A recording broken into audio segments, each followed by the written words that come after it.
नरं चैव नरोत्तमं देवीं सरस्वतीं व्यासं ततो जयमुदीरयेत्। निगमाचार्यवाक्येषु भक्तिः श्रद्धेति विश्रुता चित्तैकाग्र्यं तु संलक्ष्ये समाधानमिति स्मृतम्। संसारबन्धनिर्मुक्तिः कथं मे स्यात् कदापि भोः इति या सुदृढा बुद्धिः वक्तव्या समुमुक्षुतः।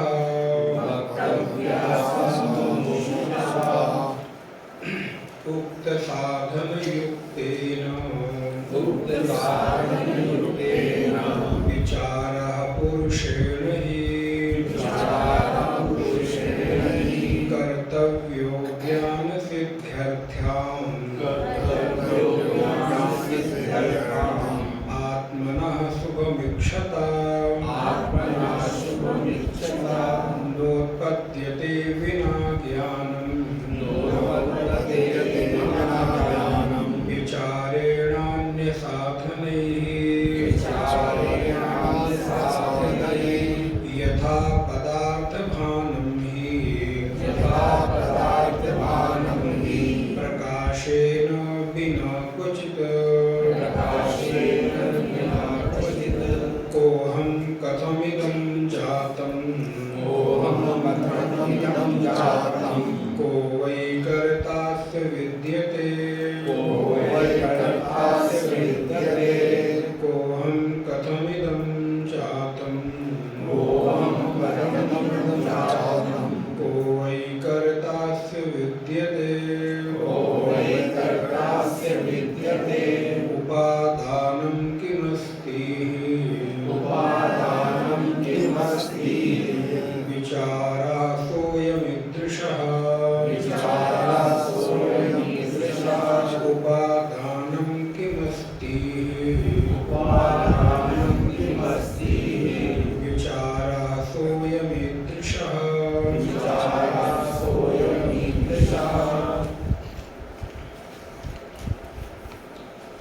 निगमाचार्य वाक्येषु भक्ति श्रद्धेति विश्रुता चित्तैकाग्र्यं तु संलक्ष्ये समाधानमिति स्मृतम्। श्रद्धा एक ऐसा बल है, एक ऐसा संबल है जो उत्कृष्ट को भी उत्कृष्टता प्रदान कर देता है, अथवा श्रद्धा के भरोसे कई बार निकृष्ट वस्तु को भी उत्कृष्ट बना देता है। अगर मेरी श्रद्धा बलवती है, हमारी श्रद्धा में बल है, तो सामान्य सा दिखने वाला व्यक्ति भी हमारे लिए पूज्य और आदर्श हो जाता है। लेकिन बुद्धि की ये स्वभाव है कि वो अपने से नीचे के प्रति कभी श्रद्धास्पद नहीं हो पाती।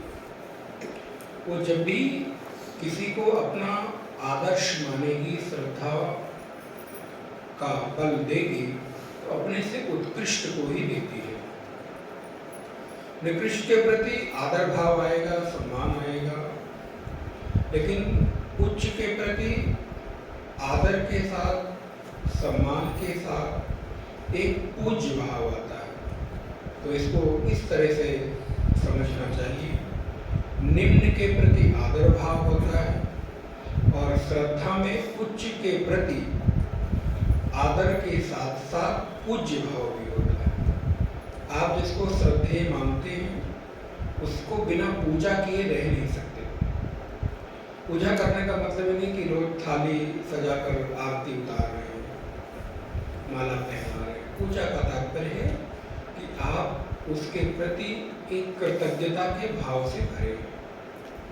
आप विचार करके देखिए, जो भी आपका पूज्य है उसमें श्रद्धा होगी ही होगी, अथवा जिसमें श्रद्धा करेंगे उसमें पूज्य भाव आएगा ही आएगा। श्रद्धा हो और पूज्य भाव ना हो, ये दोनों तो नहीं, अलग अलग नहीं हो सकते। मैं कहूँ कि आप मेरे श्रद्धेय हो, लेकिन आप में पूज्य भाव नहीं है, तो श्रद्धा नहीं है। छोटे के प्रति आदर है, सम्मान है, लेकिन पूज्य भाव नहीं है। इसलिए श्रद्धा में पूज्यता श्रेष्ठ हो जाती है। और जब हम पूज्य भाव के साथ किसी वस्तु को अपनाते हैं, तो जिस भावना के साथ हमने उसको श्रद्धेय माना है, श्रद्धास्पद माना है, वही वस्तु मेरी प्रत्येक भावना को पूरी करने में समर्थ भी हो जाता है। आप गीता के आश्रय से अगर देखें तो कृष्ण कहते हैं, अर्जुन, कोई कहीं भी सिर झुकाता हो, कोई कहीं भी पूजा करता हो, कोई किसी की भी आरती उतारता हो, पूजा करता हो, साधन करता हो, उसको मैं वहां पहुंचकर फल देने लगता हूं। गीता अगर पढ़ा हो तो आपको ये लाइन याद आएगी। अगर कोई व्यक्ति भूतों की पूजा करता है तो उसको भूतों से फल मिलने लगेगा, दोष नहीं। अगर कोई पेड़ की पूजा कर रहा है तो आप देखोगे आश्चर्य होगा, उसकी श्रद्धा को भगवान वहां भी पुष्ट कर देते हैं। उसको लगेगा कि पीपल की परिक्रमा और धागा बांधने से ही सब कुछ मिल रहा है, वो मिलता है। जितनी जितनी आपकी श्रद्धा में बल बढ़ता जाएगा, उतनी उतनी वो वस्तु आपके लिए बलवती होती जाएगी, आपके लिए आदर का भाव बढ़ता जाएगा, उतना उतना उसके भीतर शक्ति बढ़ती है। ध्यान रहे, उस वस्तु में शक्ति नहीं है, आपकी श्रद्धा की शक्ति का ट्रांसफॉर्मेशन उसमें हो गया। आपकी शक्ति उसमें जाकर समाहित हो गई है और बदले में वो आपको फल दे रही है। आप देखेंगे, कुछ ना करो, एक ईंट ले लो, एक पत्थर ले लो, लाल रंग से रंग दो, सिंदूर लगा के उसको कहीं रख दो और उसके प्रति आदर के भाव से भर जाओ। रोज जाकर वहां पे मस्तक रखो, याचना करो, प्रार्थना करो। आप आश्चर्यचकित होंगे कि आपकी कामना उस पत्थर से पूरी होने लगेगी। और अगर आपको भरोसा ना हो तो पूरे भारत की बात में नहीं कर रहा हूं, पूरे विश्व की बात कर रहा हूं। प्रत्येक देश, प्रत्येक संस्कृति में कहीं न कहीं अपनी श्रद्धा को प्रकट करने का किसी न किसी को माध्यम जरूर बनाया है, चाहे वो क्रॉस को बनाए। क्या है वहां, क्या है, दो लकड़ी को ऐसे करके टांग लिया, उनकी श्रद्धा वहां पूरी हो रही है, उनकी भी तो कामना पूरी हो रही है। जब जाकर वो प्रे करते हैं तो क्या लगता है कि आपके भगवान से ही आपकी इच्छा पूरी हो रही है, उनका वहां भी पूरी हो रही है। दो ईंट रखकर हमने किसी की समाधि बना दी, हम वहां पर जाकर श्रद्धा से भरते हैं, वहां से हमको अपनी श्रद्धा के सहारे हमारी इच्छा पूरी होते हुए, कामना पूरी होते हुए हम वृक्षों के नीचे देखो लाइन लगी हुई है, कोई आम के वृक्ष की परिक्रमा कर रहा है, बुरा नहीं है। ध्यान रहे, किसी में दोष वृत्ति मत निकालना, किसी को अज्ञानी मत कहना। अभी उसकी सामर्थ्य, उसका अधिकारित्व, उसकी योग्यता वही है, करने दो। उसकी श्रद्धा वहां पे है, उस श्रद्धा के बल से उसकी कामना पूरी हो रही है। और ध्यान रहे, भगवान कहते यो यह श्रद्धा स एव स। अर्जुन, जिसकी जहां जैसी श्रद्धा है वो वैसी उसको पूरी होते हुए अनुभव करता है। और प्रत्येक श्रद्धेय के पीछे बैठकर फल देने वाला, चाहे वो पीपल का वृक्ष हो, चाहे चूने से और सिंदूर से रंगा हुआ कोई पत्थर हो, एक काष्ठ की प्रतिमा हो, एक मूर्ति हो, क्या है इस मूर्ति में, क्या है? पत्थर ही तो है।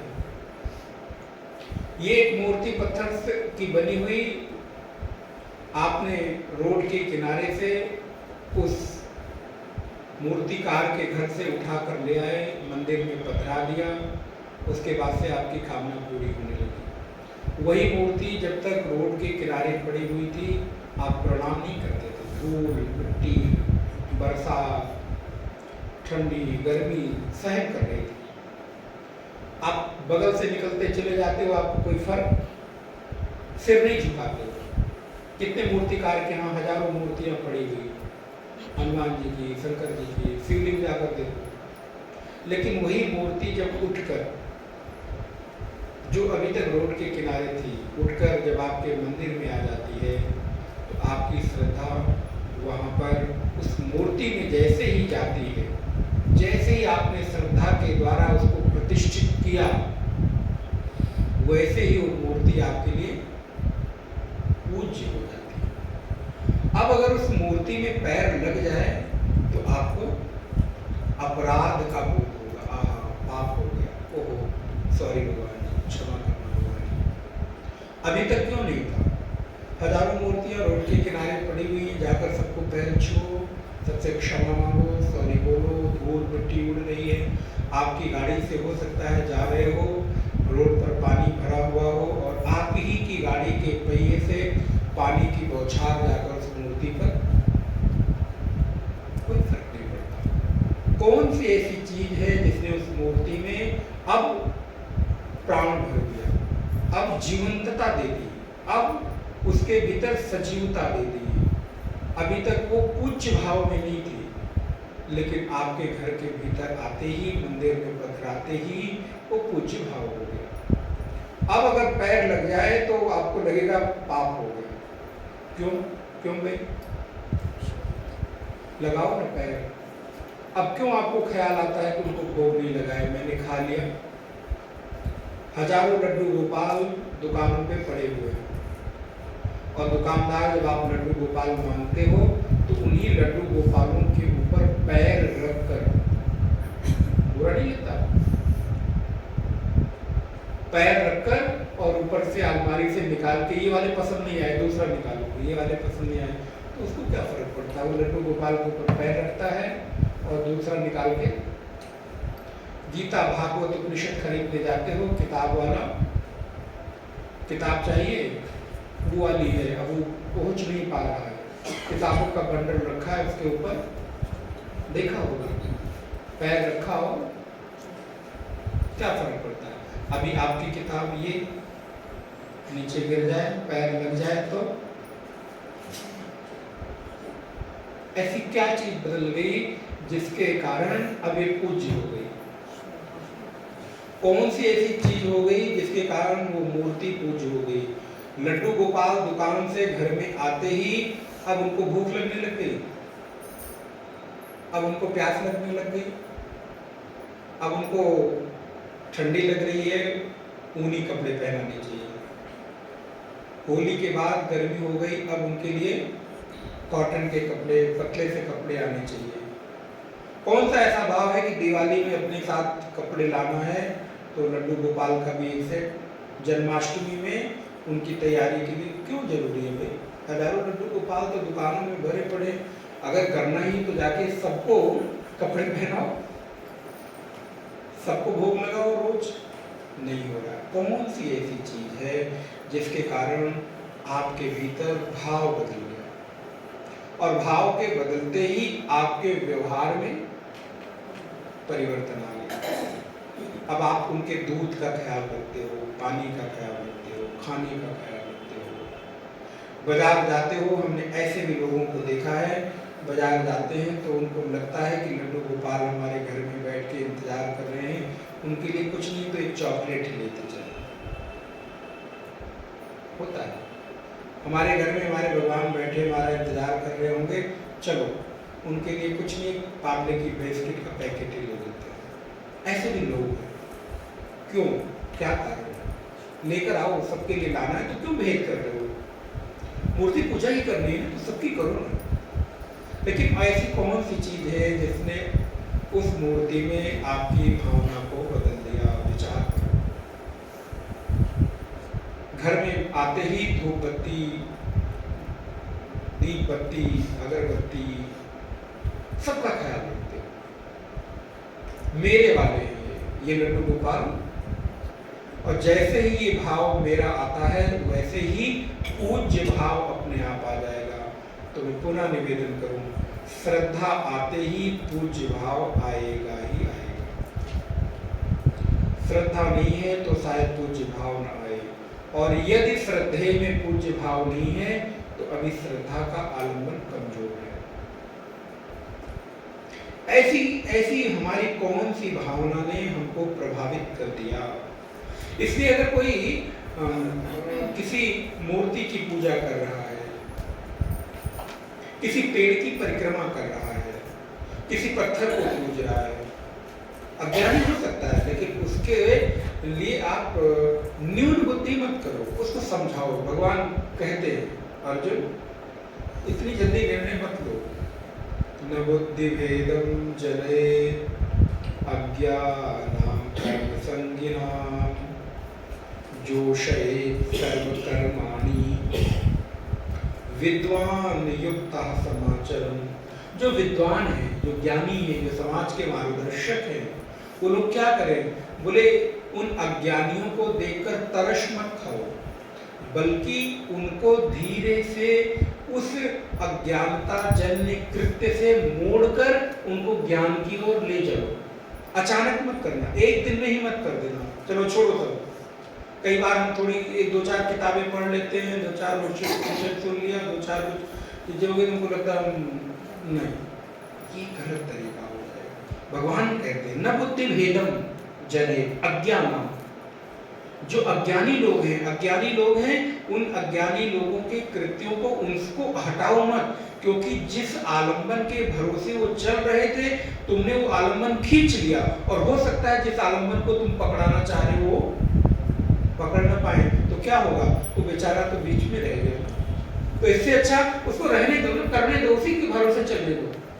और अगर करना चाहते हो तो धीरे धीरे उस आलंबन को कमजोर करो और दूसरे आलंबन की मजबूती से उसको पकड़ाओ, हाथ पकड़ाओ। न बुद्धि भेदम जनेत अज्ञानां कर्म संगिनां। बल्कि क्या करे? बोले जोशे, वाह वाह बहुत अच्छा कर रहे हो। 3 टाइम लड्डू गोपाल को भोग लगा तो 4 टाइम लगाया करो।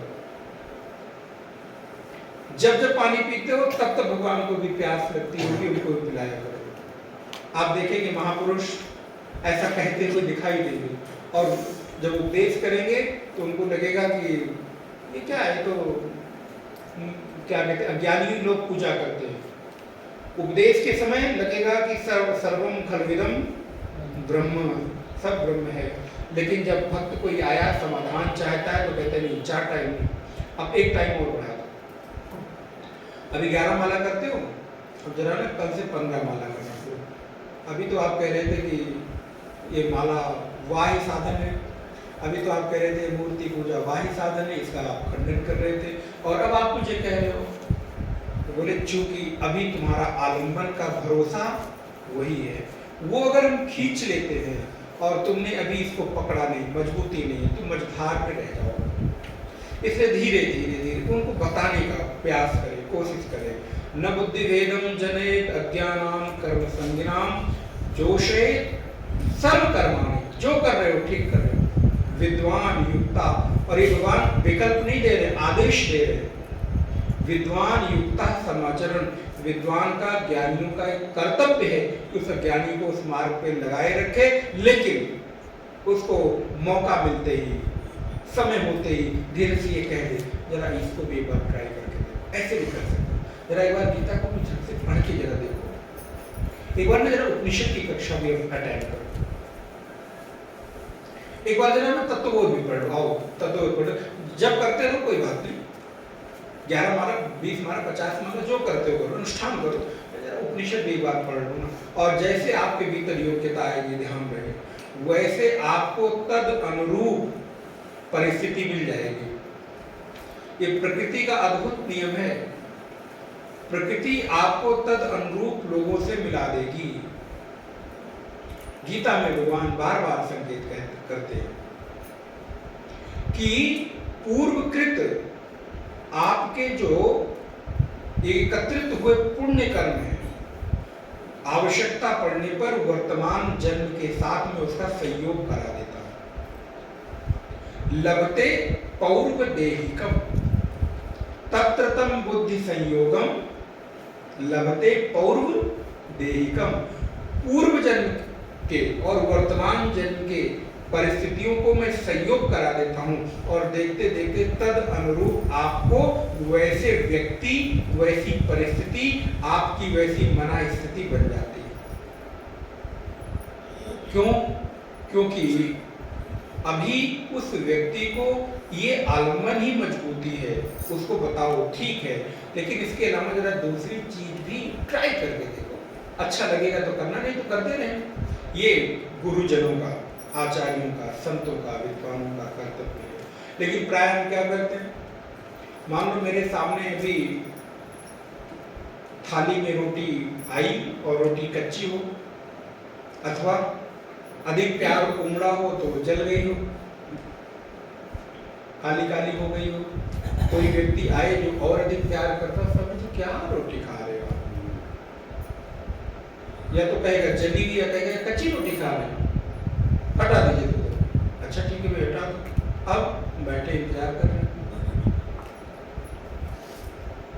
अरे भाई, जब तुम मेरे सामने से जली रोटी अथवा आधी कच्ची रोटी हटा रहे हो तो तुम्हारा कर्तव्य क्या बनता है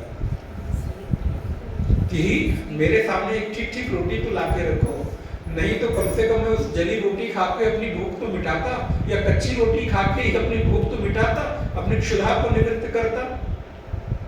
लेकिन हमने क्या किया, हमको कच्ची रोटी भी नहीं खाने दिया या जली रोटी भी नहीं खाने दिया, थाली खिसका दी, चलो हमने भी खिसका दिया, और अब थाली में कुछ है नहीं, बैठे। तो जो आलम्बन लेकर मूर्ति पूजा का, जप का हम लेके चल रहे थे, वो भी खिसका दिया, और ये हमको पकड़ाया नहीं, पकड़ पाए नहीं, क्योंकि ये सूक्ष्म है। ये ना हो, ये है श्रद्धा का बल। तो श्रद्धे हमेशा पूज्य होता है। श्रद्धा के बल में एक ऐसी सामर्थ्य है, एक ऐसी सामर्थ्य है जो पत्थर को भगवान बना देती है, जो एक सामान्य से व्यक्ति को भी आदर्श बना देती है, पूज्य बना देती है। ये श्रद्धा एक आपकी ऐसी पूंजी है ना नारायण, आपको लगता नहीं कि आपकी श्रद्धा बहुत बहुमूल्य है, लेकिन जब आप देखोगे ना आपके जीवन में इससे बहुमूल्य कोई चीज दिखाई नहीं देगी। श्रद्धा अर्थात श्रद्धत्ते धातु से श्रद्धा बनता है, जो धारण करने की क्षमता है उसको श्रद्धा कहते हैं। श्रद्धा आपके भीतर धारण करने की, मैं अगर कुछ कहता हूं आप नहीं भी कर सकते हो, लेकिन यदि आप में श्रद्धा है तो आप उसको कोशिश करके, कौन सी ऐसी चीज है जिसको न करने वाली चीज को भी आपको करने पर विवश कर रही हो, मजबूर कर रही हो, आपको पसंद नहीं है, पसंद नहीं है, कोई प्रसाद हम दे रहे हैं, केला नहीं पसंद, सेब नहीं पसंद, संतरे नहीं पसंद, लेकिन स्वामी जी दे दे, अच्छा तो एक टुकड़ा खा ले। घर में अगर कोई वही दे दे, मालूम नहीं तुमको पसंद, पता नहीं, मुझे बिल्कुल नहीं पसंद, मेरे सामने थाली में मत लाया करो, लेकिन जब मेरा कोई श्रद्धेय मेरे सामने वो दे रहा है तो हम चलो लेके मस्तक पर लगा लिया। कौन सी ऐसी चीज है जिसने मुझे पसंद किया? तो श्रद्धत्ते धातु से श्रद्धा का निर्माण होता है, जो धारण करने की, स्वीकार करने की क्षमता को आपके भीतर बढ़ाता है। और यदि श्रद्धा की पूंजी है तो सारी चीजें अपने आप दौड़ी चली जाएगी, सब कुछ लुट जाए, लेकिन श्रद्धा, विश्वास, और आपको आपकी भाषा में बताऊं तो भरोसा। भरोसा नाम की जो चीज है ना, उसको इतने हल्के में मत ले लो मेरे भाई बहन। या तो किसी पर भरोसा जल्दी करना मत, और एक बार कर लेना तो जरा उस भरोसे को थोड़ी देर रोक कर रखना, हम कितने कमजोर लोग हैं मालूम है? आज भरोसा करते हैं कल और फिर परसों भरोसा कर लेते हैं उसी व्यक्ति पर। आज भरोसा किया, अच्छा आदमी है, कल भरोसा टूटा, गंदा आदमी है, फिर परसों भरोसा किया, अरे भाई जरा तुम इतनी जल्दबाजी में क्यों हो, थोड़ा रुक जाते, ठहर जाते, 1 दिन 2 दिन 4 दिन महीने साल 6 महीने देख लेते, या तो तुम करते ही नहीं। तुमने अपनी इतनी बहुमूल्य पूंजी, अपने जीवन की श्रद्धा को, अपने भरोसे को, अपने विश्वास को किसी को दिया और इतनी जल्दी तुम्हारा विश्वास डगमगा जा रहा है। तो जरा उस सामने वाले को नहीं, जिसको श्रद्धा दे रहे हो, जिसको भरोसा दे रहे हो, जरा अपने ऊपर विचार करके अपने ऊपर खुद तरस खाओ कि तुम्हें इतनी क्षमता नहीं है कि तुम संभाल सको, जान सको। इसमें भरोसा, श्रद्धा, विश्वास, पूंजी, ये जो है ना, अद्भुत है। और ये भरोसे की पूंजी तो ऐसी है, आप कितने भी व्याकुल हो, विह्वल हो, प्रतिकूल परिस्थितियों में उलझे हो, कितने भी झंझावातों में उलझे हो, मन बेचैन हो, परेशान हो, और कोई व्यक्ति आए पीछे से आपके कंधे पर हाथ रखे, सुनो चिंता मत करो, मैं हूं। इतना कहना आपके भीतर क्या बदल देता है? भरोसा, विचार करके देखो। कुछ नहीं करता वो, ना आपको पैसा देता है, ना आपके काम में कोई हाथ बटाता है, ना आपको कुछ लाके दिया, बस खाली इतना कहा, चिंता मत करो, मैं। इतना उसका कहना और आपका भरोसा कर लेना। कौन सी ऐसी चीज है जिसमें आपके भीतर एक उत्साह, एक उमंग, एक प्रेरणा, एक अद्भुत ऊर्जा का संचार कर दिया? मैं ऑलवेज आपके साथ हूं, इतना कह देना व्यक्ति को मानो एक अंदर से कुछ भर देता है भरोसे के साथ। एक ऐसी प्रेरणा देता है कि अब वो व्यक्ति लगता है मैं तो कुछ भी कर पाने में, मैं चांद पर सीढ़ियां लगा दूं, तुम बात करते हो छत पर सीढ़ी लगाने की, तुम कह के तो देखो। इस एक भरोसे ने आपको भीतर एक अद्भुत, इसलिए श्रद्धा की पूंजी लेकर अध्यात्म, और अध्यात्म के पथ के जिज्ञासु की तो श्रद्धा इतनी बलवती हो, भगवान को देखा नहीं, सुना है। और मुझे लगता है आप लोगों से जैसा श्रद्धालु कोई होगा नहीं, जिसको देखा नहीं, वो जानते नहीं, खाली सुनने के बल पर यहाँ जो दौड़े चले आए। क्यों आए? क्या लेकर आए? हम एक दूसरे को बहुत सारे लोग हैं जो पहली बार मिले, एक दूसरे को जानते भी नहीं। किस भरोसे आप यहाँ आ गए? कौन सी शक्ति आपको यहाँ पर ले आई, जबकि आप अपने ही शहर में किसी अननोन व्यक्ति से मिलने से पहले 20 बार सोचते हो, और नहीं तो एक आध किसी व्यक्ति को अपने साथ,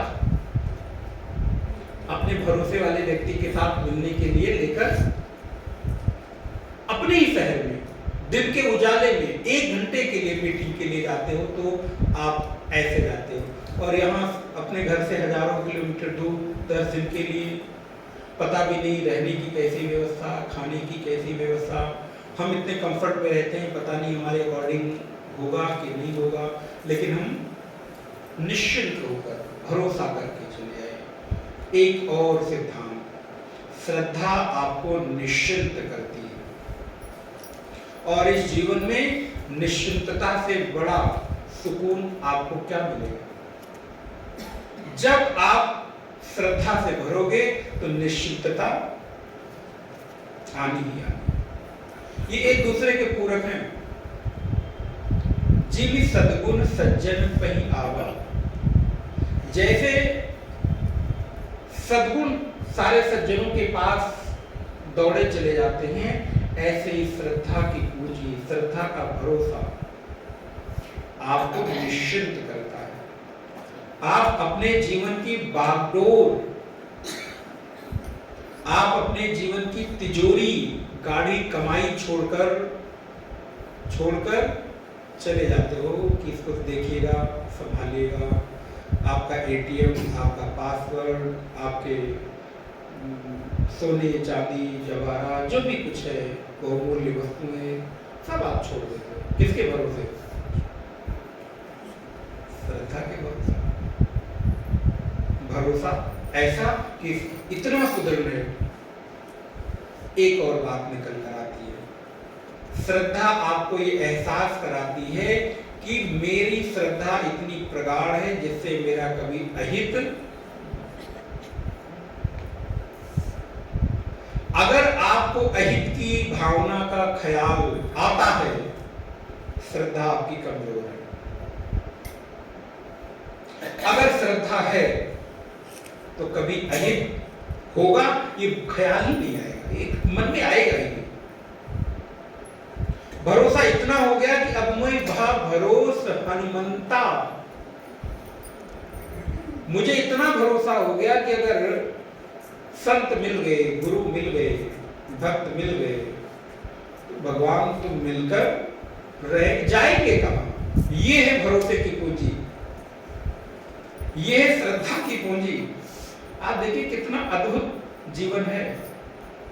हम असल में अचेत हैं अपने जीवन के प्रति, सजग नहीं है, तो चल रहा है तो चलता रहे, लेकिन एक एक चीज को अगर विचार करके देखें। पुनः निवेदन करूं, ग्रंथ तो पूरा हो जाएगा, आप घर पे भी पढ़ लोगे, लेकिन शायद ये विचार ग्रंथ पूरा होने में आपको मिलेगा।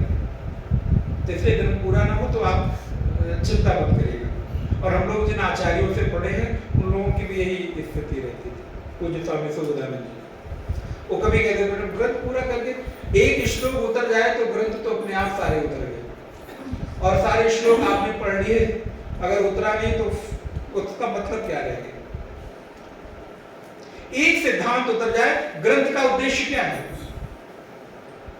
पूरे शास्त्रों का उद्देश्य क्या है। केनापि उपायेन मना कृष्णम निवेशय, इनके प्रकारेण मन कृष्ण के चरणों में निवेशित हो जाए, यही तो उद्देश्य है भागवत का। तो अगर एक श्लोक से हो जाता है तो हो जाए ना, फिर अन्य की आवश्यकता क्या रहेगी। मैं तो इसलिए चाह रहा था कि एक से नहीं हुआ, दो से नहीं हुआ, तीसरा नहीं, चौथा, पांचवा, फिर 5,000, 10,000, 18,000 श्लोक, कभी तो हो जाएगा। लेकिन अगर योग्यता है, और ध्यान रहे योग्यता अपने बल से नहीं आती, हमारे पास 4 कृपा होना चाहिए। सबसे पहले तो आत्म कृपा कि मैं चाहता हूं कि ऐसा हो, फिर शास्त्र कृपा, ईश कृपा और गुरु कृपा। तो गुरु कृपा के आधार पर ही शास्त्र कृपा, मैंने जानबूझकर चौथे नंबर पर, लेकिन अब उसको दोबारा आपको बता रहा हूं। जब गुरु कृपा का आधार होता है तो उस आधार के भरोसे आपको लगता है कि हाँ मैं पा सकता हूं, तब आत्म कृपा होती है। और मैं पा सकता हूं ये बढ़ता है, तब आप शास्त्र की शरण में जाते हो। और जब शास्त्र की शरण में जाते हो तो भगवान से प्रार्थना करते हो कि हे शास्त्र, ये अपने अर्थ मेरे भीतर उतारो। ये ग्रंथ पढ़ने से कोई विद्वान नहीं होता है, ध्यान रखिएगा। हम लोग गुरु परंपरा से पढ़े हुए लोग हैं ना, तो बड़े निश्चित रहते हैं। एक किताब ज्ञान पढ़ने से अगर होता तो इतने लोग अब तक सीडी और पेन ड्राइव मुक्त हो गया होता, क्योंकि सारे पेन ड्राइव और सीडीओ में इतने श्लोक और मंत्र बड़े पड़े, रटे पड़े। युक्ति से होता है। ग्रंथ रट लेने से कोई विद्वान हो जाएगा? नहीं, मेधा प्रज्ञा हो जाएगी, याद कर लोग तुम्हें समझेंगे कि हाँ विद्वान हो। लेकिन वो तो आचार्य के बल से, गुरु के बल से, गुरु की छाया से और गुरु की ऊर्जा से, उसके वाक्यों से जो हृदय में बात उतरेगी ना, वो आपके जीवन को परिवर्तित कर देगी। हृदय तक उतरती है, भीतर उतरती है। और आप जरा एक श्लोक को पढ़ के देखो और उसी एक श्लोक की व्याख्या को अपने आचार्य से सुन के देखो, गुरु से सुन के देखो, अंतर आपको स्वयं महसूस होगा। क्यों? क्योंकि ये शास्त्र गुरु कृपा से ही चित्त में उतरते हैं। अच्छा, ये शास्त्र पहले थे कि पहले कोई आचार्य था? थे? पहले ग्रंथ आया कि पहले कोई आचार्य? ये ग्रंथ भी तो किसी आचार्य के प्रज्ञा से निश्चित है ना, आश्रित है, तो किसी आचार्य के चित्त से ही तो प्रकट हुए हैं। तो उसमें आचार्य का बल अगर नहीं होगा तो ये केवल अक्षर बन रह जाएंगे, ये केवल सफेद पन्ने के ऊपर काले कुछ अक्षरों का समूह और संग्रह बन जाएगा। लेकिन जब गुरु कृपा करके उन्हीं अक्षरों को, उन्हीं श्लोकों को अपने मुख से उपदेशित करता है तो जीवंत हो जाते हैं, नहीं तो इसमें सजीवता नहीं रहती। कितने ग्रंथ भरे पड़े हैं, वाग वैखरी शब्दचरी शास्त्र व्याख्यान कौशलम भुक्तये न तो विवेक चूड़ामणि का वैदुष्याम च विदुषाम वैदुष्याम च वैदुष्याम च विदुषाम विदुषाम भुक्तये न तो मुक्तये। Thank you. वाग वैखरी शब्दचरी शास्त्र व्याख्यान कौशलम वैदुष्याम च विदुषाम च भुक्तये न तो मुक्तये। वो आपके किसी अन्य काम तो बन सकते हैं, लेकिन वो आपकी मुक्ति का साधन बनेंगे ऐसा नहीं। तो आप किसी दर्शन के प्रोफेसर के चरणों में बैठकर अब तक उपनिषद पढ़ रहे हो, और हो सकता है कि मेरे से अच्छी व्याख्या वो कर रहे हो। किसी यूनिवर्सिटी में जाइए, किसी दर्शन के प्रोफेसर से अगर अभी आप पढ़िए उपनिषद, सहमत है, हमसे अच्छी व्याख्या कर सकता है। एक एक श्लोक, एक एक अक्षर, एक एक शब्द का अर्थ आपको बता सकते हैं, लेकिन आपके हृदय में वो प्रत्यायित हो जाएगा ना, कभी नहीं होता। क्यों? क्योंकि वो उनके जीवन का वर्ण नहीं है, वो उनके जीवन की आजीविका है। और ये हम लोगों के जीवन की आजीविका नहीं, हमारे जीवन का अपना वर्ण है, क्योंकि मैं भी वही होना चाहता हूँ। हम भी उसी मार्ग के पथ के पथिक है, उसी जैसा होना चाहते हैं। वो उस जैसा नहीं होना चाहते, वो उसको बता के केवल अपनी आजीविका का ये अंतर आ जाता है। नहीं तो कोई प्रोफेसर, कोई यूनिवर्सिटी का बड़ा दर्शन शास्त्र का आचार्य बहुत अच्छी व्याख्या कर सकता है, बहुत सुंदर आप सीख सकते हैं, पढ़ सकते हैं, लेकिन गुरु चरणों में बैठकर जो उपदेश हृदय को जाता है वो हृदय को पहुंचता है। आप खुद अनुभव करके देखिए। तो श्रद्धा की पूंजी, श्रद्धा का बल आपके भीतर निश्चिंतता पैदा करता है, आपके भीतर अहित नहीं होगा ये भाव पैदा करता है। और जब भरोसा होता है तो जीवन की कितनी भी विपरीत प्रतिकूल परिस्थितियां हों, आप उनको पार पाने की क्षमता अपने भीतर अपने आप अनुभव करते हो। और ये भरोसा ही तो संसार को चला रहा है। आप यहाँ आए भरोसे के पूंजी से। अगर आपको संदेह होता कि वहाँ रहने की व्यवस्था अच्छी नहीं होगी, खाने की व्यवस्था नहीं होगी, स्वामी जी पता नहीं कैसे होंगे, स्वभाव कैसा होगा, दिस दैट दुनिया भर का, तो टिकट होने के बाद भी कैंसिल हो जाती है। और एक नहीं, इस समूह में आने वाले 2, 4, 5, 7, 10 टिकटें कैंसिल हुई, लास्ट डे तक कैंसिल हुई।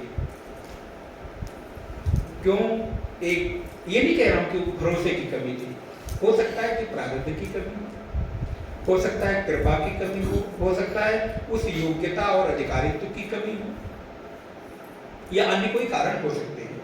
लेकिन आप दौड़े चले आए, भागे चले आए, उत्सुकता उत्कंठा के सहित श्रद्धा की, भरोसे की, निश्चितता, क्योंकि श्रद्धा हुई तो आप निश्चित हैं कि स्वामी जी हैं, कुछ नहीं होगा, शायद पता भी नहीं है हमारे पास, पोर्ट एड्रेस भी नहीं होगा। किसके भरोसे? एक फोन कॉल। फोन तो निर्भर करता है नेटवर्क पर, लगे ना लगे। आप लोगों ने पूछा भी नहीं पता क्या है, कहाँ जाना है। लास्ट डे हरिद्वार के स्थान बदल गए, हो सकता है कुछ लोग, लेकिन मुझे नहीं लगता लोग घबराए होंगे। आप लोगों को मालूम है पहले कहीं और रुकने की व्यवस्था थी, 2 दिन पहले आपको मैसेज किया कि अब यहाँ नहीं, यहाँ रुकना है।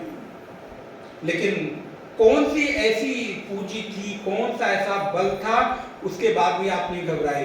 आप कहीं टूर पे जा रहे हो, कहीं हॉलीडे मनाने जा रहे हो और होटल से कैंसिलेशन का मैसेज आ जाए, क्या होता है? सारी व्यवस्था, सारी शांति, सारी यात्रा, सारा उमंग, अरे अब इस टूर वाले से कभी कोई पैकेज, इसकी व्यवस्था, लेकिन यहां कौन सी पूंजी है? भगवत पाद में और शास्त्र, श्रद्धा शब्द बहुत अद्भुत है। लेकिन अब एक और सिद्धांत क्या हो, कभी अंधश्रद्धा में, अभी कल शायद बात चर्चा की, श्रद्धा ज्ञान के प्रकाश में श्रद्धा, मैं कह दे रहा हूं ये मत मानो। इसलिए हमारे आचार्यों ने श्रद्धा को कभी अकेले नहीं रखा, श्रद्धा को दो लोगों के साथ रखा है। बोले किसके साथ? बोले शास्त्र और गुरु दोनों को मिलाकर श्रद्धा हो। शास्त्र अपने आप में अकेले प्रमाण, ये इसीलिए मैं कह रहा था कि शास्त्र अपने आप में अकेले प्रमाण नहीं है। इन शास्त्रों की प्रामाणिकता तब है जब ये गुरु मुख से निकले, नहीं तो शास्त्र नहीं। और गुरु भी अकेले प्रमाण नहीं है। बोले मैं कह रहा हूं इसलिए मान लो, बोले नहीं, आप जो कह रहे हो वो वेद सम्मत है कि नहीं, तब मैं मानूंगा। अद्भुत कसौटी है। यहां कोई चीज हवा में हमारे आचार्य बात नहीं करते, सब कस के उन्होंने रखा कि आप संदेह करो ना, प्रश्न करो, उसका समाधान पहले से निश्चित है। शास्त्र तत्वबोध की परिभाषा है, याद है? गुरु वेदांत वाक्येषु विश्वासा इति श्रद्धा। बेसिक जो ग्रंथ वेदांत का तत्वबोध, उसमें सबसे पहले श्रद्धा की जो परिभाषा की भगवत्पाद आचार्य शंकर ने, भगवान शंकराचार्य ने, उन्होंने क्या लिखा? श्रद्धा मतलब क्या? अकेले गुरु? बोले नहीं। अकेले शास्त्र? बोले नहीं। दोनों के साथ रखा। गुरु वेदांत वाक्येषु, वो गुरु जो वेदांत के वाक्यों के सहमत उसका उपदेश हो।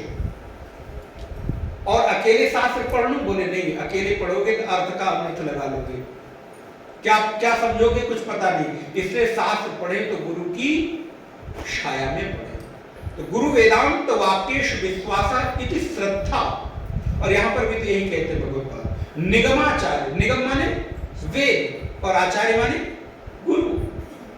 आप इसको जब संधि विक्षेप करेंगे इस श्लोक को, 8वें नंबर के श्लोक को, तो निगमाचार्य, निगम प्लस आचार्य, निगम माने वेद, आगम निगम,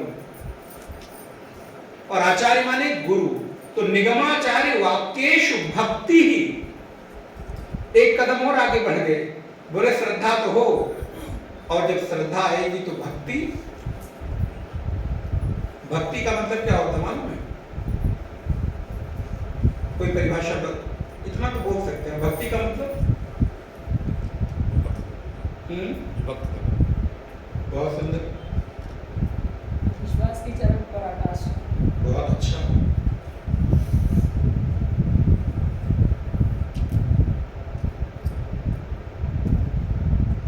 भक्ति का अर्थ है, हाँ, अपने ईश्वर या गुरु में आसक्ति, भगवान में आसक्ति। सुंदर। भक्ति का अर्थ है जो आपके भीतर रस पैदा करे। अगर आसक्ति रस पैदा नहीं कर रही है तो उबन होने लगेगी। आप देखिए, आपके बहुत सारे संबंध हैं, वहां आपकी आसक्ति होती है, लेकिन जिस दिन रस खत्म हो जाता है, क्या होता है? वही संबंध भार लगने लगता है। वही संबंध अब लगता है कि चेहरा भी न देखा जाए तो ज्यादा अच्छा। क्यों? क्योंकि रस, तो जहां मिठास, जहां रस हो, इसलिए श्रद्धा के साथ आपके भीतर रस पैदा होता है। आप देखिए कितने सारे आयाम हैं, और हम लोग इसलिए जल्दबाजी नहीं करते, क्योंकि भरा हो तो उलट दे। बहुत बार होता है ना कि जो भरा होता है फटाफट कह के समाप्त नहीं। उपदेश का अर्थ धीरे धीरे आराम आराम से एक एक सिद्धांत हृदय में उतरता चला जाए। क्यों जल्दबाजी करना? अब देखिए कितने सारे आयाम आपके भीतर श्रद्धा के उतरे, और मुझे भी पता है, आश्चर्य लग रहा है कि कभी इतनी व्याख्या श्रद्धा की नहीं हुई। क्यों नहीं था? इतने हमारे यहाँ तो हमारे साधक बैठे प्राय हर वीडियो को एक एक दो बार सुनते हैं। अगर क्लास में सुना तो ठीक है, नहीं सुना तो बाद में सुनते हैं, यूट्यूब और फेसबुक से, और पूरी एक एक लाइन लिखते हैं, एक एक लाइन पूरे 10-20 रजिस्टर घर में रखे हुए। अर्थात श्रद्धा के साथ रस पैदा होता है, प्रीति पैदा होती है, आपके भीतर एक विशेष प्रकार का मिठास आने लगता है। भक्ति अर्थात मिठास, गुरु के साथ मिठास का, अगर गुरु के साथ मिठास की अनुभूति नहीं हो रही ना, अपनत्व की अनुभूति नहीं हो रही है, शास्त्र आपको अपने लगने लगे, मिठास इन वाक्यों को समझ में भले ना आए, लेकिन हमारे अपने ये भाव, और ये भाव तभी आएगा जब मूल में। तो मैं आपको निवेदन कर रहा था, 4 कृपा, आत्म कृपा, ईश कृपा, शास्त्र कृपा और गुरु कृपा। इन 4 कृपा के आधार पर आप उस महत् तत्व तक अपने जीवन के परम चरम लक्ष्य को प्राप्त कर सकते हैं। चित्त एकाग्रम, चित्त की एकाग्रता किसके लिए? सलक्ष्य, जो आपका लक्ष्य है, तो आपके मुख्य लक्ष्य में चित्त की एकाग्रता का हो जाना, और श्रद्धा होगी तो हो जाएगा। अच्छा, जिससे प्रेम होता है उसको याद करना पड़ता है कि याद रह जाता है? आज तो बहुत सारे लोग बहुत सारा एक डायलॉग बोलते हैं, वो रटी रटाई बात है, हालांकि उसमें सत्यता कितनी है। अरे आपको याद तो तब करूं जब, हमको भी लोग बोलते हैं, कई बार लोग बोलते हैं,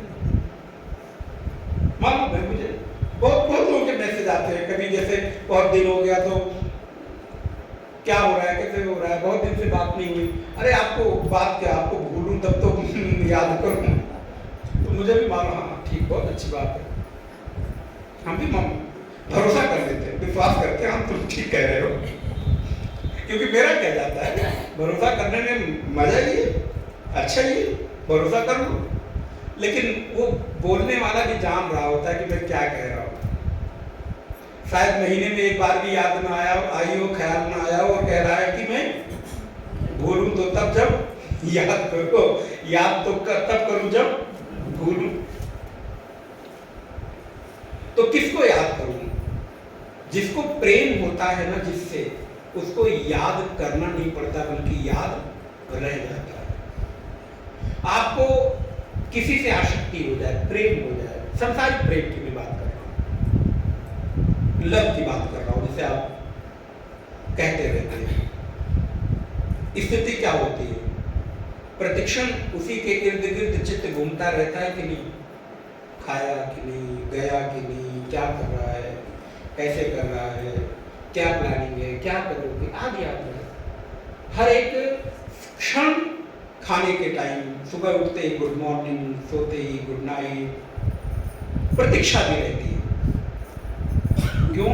क्योंकि चित्त में उसकी स्मृति से, बोली मुझे अच्छा लगेगा आपको, उसकी स्मृति से रस मिल रहा है, उसकी स्मृति से सरसता, मधुरता, उसके होने भर के एहसास से आपके भीतर एक सुखद अनुभूति हो रही है। इसलिए वो याद करना नहीं पड़ता उसको, बल्कि याद रह जाता है। क्या मेरे परमात्मा के लिए भी ये भाव जागृत होता है? स्वयं के लिए भी क्या वो भाव जागृत होता है? उस आत्म चेतना का क्या दिन भर में एक बार भी ख्याल आता है? जो मेरे भीतर ही बैठकर मुझे प्रेरित कर रहा है, जो मेरे भीतर बैठकर मुझे चेतना प्रदान कर रहा है। ध्रुव कहते हैं, प्रार्थना करते हैं कि मेरी वाणी आपके प्रेरणा से बोलने में समर्थवान हो रही है। योऽन्तः प्रविश्य मम वाचमिमां प्रक्षुप्तां संजीवयत्यखिल शक्तिधर स्वधाम्ना अन्यान् हस्तचरण श्रवण त्वगादीन् प्राणान् नमो भगवते पुरुषाय तुभ्यम्। जिसके होने भर से हमारे चित्त की चेतना जागृत हो रही है, वाणी में बोलने की क्षमता हो रही है, इंद्रियों में कार्य करने का सामर्थ्य आ रहा है, उसको मैं बार बार स्मरण करता हूं। तो क्या वो याद करना पड़ रहा है कि याद रह रहा है, ये आपका विषय, मेरा नहीं। ये आप जानो, आपके हृदय की बात है, ये निज बात है। आप किसको याद करते हो, कितना याद करते हो, कितनी देर याद करते हो, किससे प्रेम करते हो, ये मैं नहीं कह सकता, मैं नहीं बता सकता। ये सबकी निज वैयक्तिक अनुभूति है। आप किससे प्रेम करते हो, ढिंढोरा लेकर पीटते नहीं हो, कोशिश करते हो कि कोई जाने नहीं पाए। फिर भक्ति करते हुए ढिंढोरा पीटने की क्या जरूरत है, क्या बताने की जरूरत है? क्या अपनी चीजों को, अपनी बहुमूल्य चीजों को रोड पे खड़े होकर तमाशा दिखाते हो क्या, कि देखो देखो मेरे लॉकर में ये रखा है, देखो देखो मैंने ये पहन रखा है, देखो देखो मेरे पास, मेरे घर में ये कीमती वस्तु, उसकी आवश्यकता है क्या? अरे भाई, वो आपकी निज अनुभूति है, उस अनुभूति का आप आनंद लो ना, उस अनुभूति के सुख को अनुभव करो, उस सुखद भावों में, उस सरसता, मधुरता, मिठास, उस रस में डुबकी लगाओ। प्रदर्शन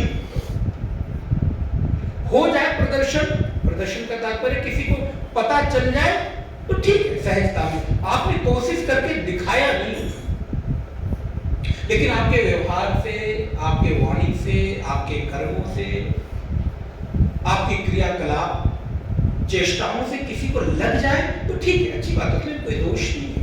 लेकिन मैंने दिखाए नहीं, ये जरा अंदर वाली चीज है। जैसे आप अपनी कीमती चीजों को चाहते हो कि केवल वही जाने जो मेरे आसपास के, उनको भी न जाने। मैंने कहां कहां निवेश कर रखा है, मैं ही जानूं। बाद में बिल बना के चला जाऊंगा कि बेटे को मिले, बेटी को मिले, भाई को मिले, पत्नी को मिले, पति को मिले। कहां कहां इन्वेस्टमेंट है मुझे बताने की मैं कोशिश नहीं करता, नहीं चाहता कि कोई जाने। तो ये भी आपकी निज अनुभूति है ना, इसको, संबंधों को ढिंढोरा लेकर पीटने की क्या जरूरत है? मेरे प्रभु मेरे अपने हैं, मेरा उनका अपना संबंध है, और उस संबंध का मुझे सुख मिल रहा है, मुझे रस मिल रहा है। समाधान हो जाए, चित्त की एकाग्रता उस लक्ष्य में निहित हो जाए। संसार बंध निर्मुक्ता कथम में स्यात् कदा विभो इति सुदृढ़ बुद्धिर्वक्तव्या मुमुक्षुता। कभी कभी ना श्लोक भी लगता है बाधा बन रहे, उसको पूरा करना है, क्योंकि आपके सामने ग्रंथ है तो, लेकिन मन नहीं होता कि आगे क्या पढ़ा जाए, भी वही व्याख्या तो वही है ना, ठीक है। ऐसे भाव मन में आ जाए कि संसार बंध विनिर्मुक्ता, संसार के बंधन से मैं मुक्त हो जाऊं। कथम में स्यात् कदा विभो, कब और किस प्रकार में संसार से मुक्त होऊंगा। ये जो सुदृढ़ मति है, ये बुद्धि है, ऐसी बुद्धि हो जाना कि मैं संसार के बंधन से कब और कैसे मुक्त हो जाऊंगा, ये सुदृढ़ बुद्धि ही मुमुक्षुता है। मुमुक्षुता अर्थात मुक्त होने की इच्छा। जिज्ञासा के बाद मुमुक्षा आती है, ध्यान रहे।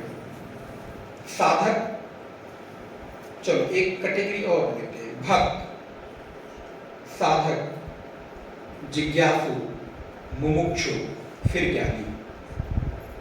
ये प्रक्रिया है। पहले आप भक्त होते हो या एक कदम और नीचे बढ़े, विचार अपने आप बढ़ते रहते हैं, याद करके नहीं आते। आस्तिक, आस्तिकता, भक्ति, भक्त, क्या बोलो, साधक, जिज्ञासु और फिर मुमुक्षु और फिर ज्ञानी। सबसे पहले तो आपके भीतर आस्तिक्य बुद्धि, परमात्मा है इस बात का दृढ़ भरोसा ही आस्तिकता है।